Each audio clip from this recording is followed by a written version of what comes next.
Hi అండి. Welcome back to my channel. ఈరోజు ఉసిరికాయ తయారీ విధానం చూపించబోతున్నాను.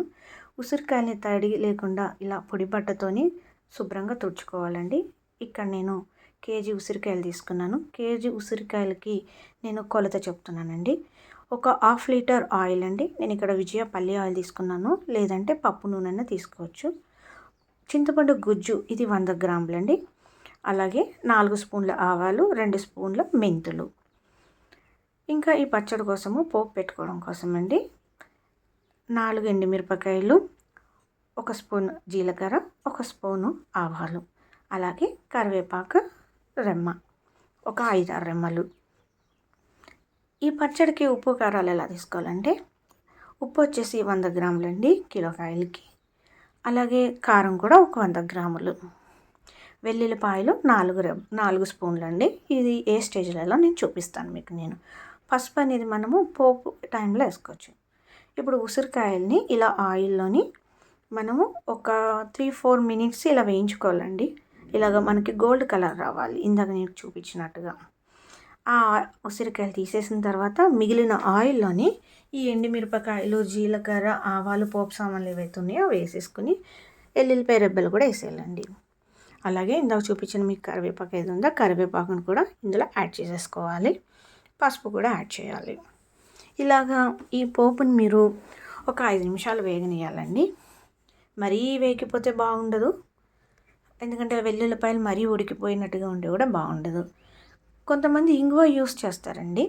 మీకు ఒకవేళ ఇంగువ యూస్ చేయాలనుకుంటే ఇంగువ యాడ్ చేసుకోండి ఈ స్టేజ్లోనే పోపులో వేసుకుని. బట్ నేను అంతగా ఇంగువ యూస్ చేయను. నాకు పచ్చళ్ళ వాటిలో ఇష్టం ఉండదు. చాలామంది యాడ్ చేసుకుంటారు. మీకు ఒకవేళ ఇష్టం ఉంటే ఇంగువని యాడ్ చేసుకోండి. ఇలా ఒక 5 మినిట్స్ వేగనియండి. తర్వాత ఉసిరికాయలు ఏదైతే వేయించి పక్కన పెట్టుకున్నామో అందులో ఈ పోపుని ఇలా జల్లెడ లాంటి గరిటెతో తీసి సెపరేట్ చేసి ఈ ఉసిరికాయల్లో వేసేయాలండి. ఉసిరికాయలు చూసారు కదా, అవి కొంచెం గోల్డెన్ కలర్గా చేంజ్ అయిన తర్వాత వీటిని వెంటనే తీసేయవచ్చు మనము. మార్కెట్ నుంచి తెచ్చుకున్నప్పుడు మీరు మరీ పెద్ద కాయలు కాకుండా కాస్త మీడియం సైజు ఉండే ఉసిరికాయలను తీసుకొచ్చుకోండి. ఇప్పుడు పోపు తీసేసిన తర్వాత ఆయిల్ ఏదైతే మిగిలిందో దాన్ని మళ్ళీ స్టవ్ మీద పెట్టుకోవాలి మనం.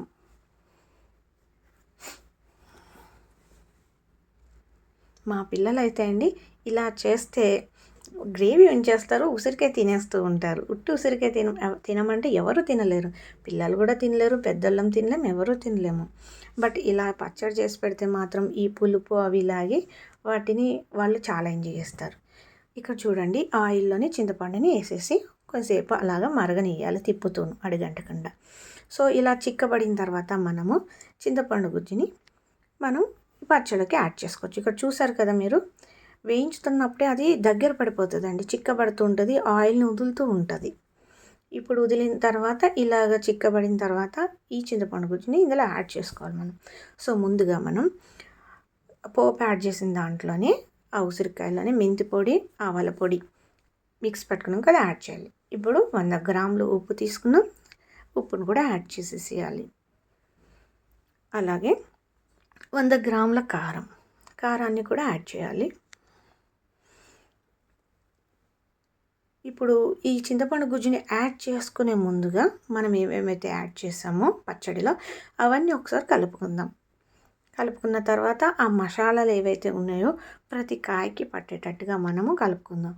గుర్తుంచుకోండి, చెయ్యి పెట్టకుండా చేస్తే చాలా బాగుంటుందండి, ఎక్కువ రోజులు నిల్వ ఉంటుంది. సో నేను ఇక్కడ గరిటెతోనే స్ప్రెడ్ చేస్తున్నాను ఈవెన్గా.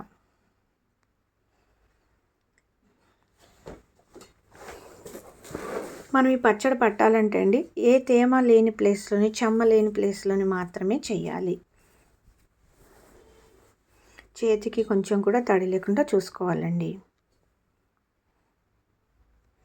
ఇప్పుడు ఇదంతా కలిపిన తర్వాత ఈ చింతపండు గుజ్జు ఏదైతే ఉందో నూనెలో వేయించింది దాన్ని ఈ పచ్చడికి నేను యాడ్ చేసేస్తున్నాను. ఇలా యాడ్ చేసేసి మొత్తము కలుపుకోవడమేనండి. కాకపోతే నేను ఇక్కడ అల్యూమినియం గిన్నెలు వేసాను, నాకు ఇంత పెద్ద గిన్నె లేదు నా దగ్గర. సో అల్యూమినియం గిన్నెలు వేసి కలుపుతున్నాను. ఈ గిన్నెలో ఇలా ఉంచేయకూడదండి, పచ్చడి తీసి ఒక జాడీలో కానీ లేదంటే ప్లాస్టిక్ కంటైనర్ కానీ సీసా కంటైనర్లో కానీ మనము స్టోర్ చేసుకోవాలి. సో నేను ఇప్పుడైతే ఇది ఇక్కడ కలిపేసి నేను ప్లాస్టిక్ కంటైనర్లో స్టోర్ చేసుకుంటాను. ఎందుకంటే ఇలా ఉంటే ఈ గిన్నె కూడా పాడైపోతుంది, పచ్చడి కూడా ఈ అల్యూమినియం టేస్ట్ని అబ్జర్వ్ చేసేస్తూ ఉంటుంది. సో ఇదండి పచ్చడి. ఇది నేను పట్టిన ఆమ్లా పికిల్, ఉసిరికాయ పచ్చడి. ఒకసారి నా స్టైల్లో ట్రై చేయండి, చాలా బాగుంటుంది. ఇప్పుడు నేను ఇవ్వండి ప్లాస్టిక్ కంటైనర్ తీసుకున్నాను కదా, ఇందులో ట్రాన్స్ఫర్ చేసేస్తాను. ఒక 3 days తర్వాత మళ్ళీ కలుపుతాను, అప్పుడు ఊట ఊరుతుంది. అప్పుడు ఉప్పు కారాలు ఏమన్నా అడ్జస్ట్ చేసుకోవచ్చు మనం ఆ స్టేజ్లో. సరేనండి, నా కంటెంట్ మీకు నచ్చితే నా ఛానల్ని సబ్స్క్రైబ్ చేసుకోండి, లైక్ చేయండి, షేర్ చేయండి. థ్యాంక్ యూ అండి. బాయ్.